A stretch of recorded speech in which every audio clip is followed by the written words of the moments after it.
Hello everybody, I am K.M. William and this is the Latter-day Arbiter. In this series, we will be going over many different topics concerning the perspective of myself who suffers from autism and multiple sclerosis. And the way I see the world may be a little bit more different than what you may think. So why don't we get started? Greatest story ever told.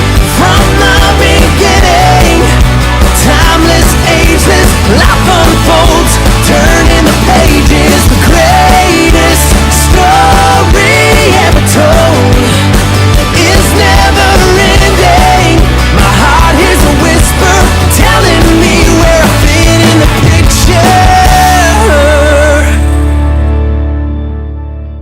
picture. You may be asking, who is K.M. William? Well, first off, I'm an aspiring author. I have 2 books that I've already written down. They're not published yet, but they will soon be, and you will be able to read them in due time. I am also a sword collector, a convention hopper, and an enthusiastic otaku. But another thing about me that you may not know, despite my happy appearance, is that I am also autistic, and I suffer from multiple sclerosis.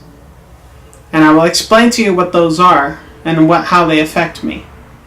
So autism, as many would try to explain, is basically this kind of spectrum of attitudes that prevent people from communicating in a specific way to other people. Sometimes I might not know about facial cues, or sometimes I may not even know sarcasm. But it's just the struggle of being able to communicate with other people.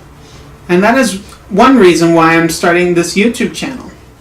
Just so that I can be able to learn to communicate with other people. And I don't even look people in the eyes most of the time. But you know, I'm still wanting to be there as friends. Or just whatever. So, I was diagnosed with autism when I was 2 years old. So I didn't know I had autism for the most part until I was 12 years old. It was funny because that was around the time that I got furious with a girl that I actually liked, and she was being mean to me, so I punched her in the face. Yeah. So if you're that one that I punched in the face, I'm sorry. I was in a learning experience, but out of that experience, I realized that I really was different from other people. I tried being facetious around them, and they wouldn't get my reference. And eventually, I was left alone, all by myself for the most part. Sure, I had a friend or two when growing up, but it was still a little hard for me. And eventually, that melancholy became a depression. And through that depression, I didn't tell my parents about it because I didn't know what it meant for me. It became this enragement against myself. And I was going between many different kinds of ideology for myself, and it turned into madness. In fact, I was a little bit odd to the point that I was crazy.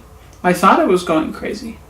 But you know, everything else in that life, I realized that it was the experience that needed me to change myself. So, I did the right thing, told my parents about it, and they helped me through. So, out of that, I am now a lot better than what I used to be. So with the most part, the problems that I have with autism is I tend to be a really loud person. And my facetiousness goes a little bit more inappropriate than what most people would want to suspect. Sometimes I'd say something that's a little out of context. But at the same time, it's just that want to be involved, and I would always want someone's attention.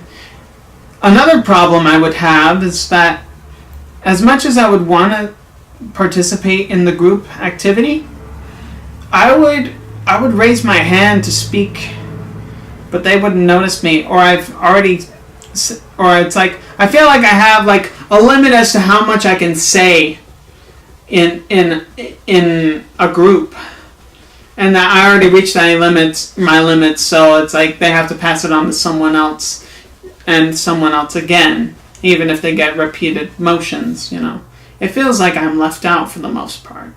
And that's just because I want to do something with my life, for the most part, socially. Now, with multiple sclerosis, that is a little bit more difficult. I was diagnosed with it in 2015 after almost losing my eyesight. Basically what it is the immune system starts attacking the sheath, the myelin sheath protecting the nerves. And when it eats it up, it exposes the nerves into a serious amount of pain. And ever since 2015, I've had to live with pain every single day of my life. And actually, I may have had MS longer than my diagnosis. I don't know. But what I do know is the fact that MS has given me the opportunity to keep on walking, to keep exercising myself in a way that I need to be more fit and that I need to be more active with myself. And you know, sometimes I struggle with walking, sometimes I struggle with getting up. I also tend to sometimes use a cane. As you may see in the intro video, I was using a cane because I was having a hard time walking. But you know, it's still a life experience. Not many people know what pain feels like. And even when they do, it's a different kind of pain. My pain is different from just working out that pain. My pain is a lingering, and it hurts. So, as I've told you before, I am an aspiring author. And this first series, which is one series out of many, this follows the story of a young man by the name of Issachar Jacobson, who is a Shawnee Native American. He goes out for revenge against his dad, but he makes a terrible mistake in his life that he feels he needs to be on the path of repentance for. And we follow his story as he becomes a deviant, and he uses that ability to climb higher and higher towards his goal of forgiveness, that he may be a free man, that he may be free from his guilt. Because let's face it, we all suffer from the pains of guilt, and we don't feel like we can be forgiven. But this is a story of hope, wanting to let you know that anyone can be forgiven of any problem that they have, and that guilt can be swept away, because we all feel that sometimes. I know I have. But we can still be able to be a better person, and eventually we'll be able to do so much more with ourselves, because the rule is, not only do we need to forgive others, but we need to forgive ourselves. So the joke of the day, and I'm a big supporter of dad jokes, if you know what I mean. Can a match box? No, but a tin can. Well, to be frank, I'd have to change my name. I don't know. If I were a little Tanner, I'd be in kindergarten. And again, my name wouldn't be K.M. William. So signing off until next week, I am K.M. William, the Latter-day Arbiter.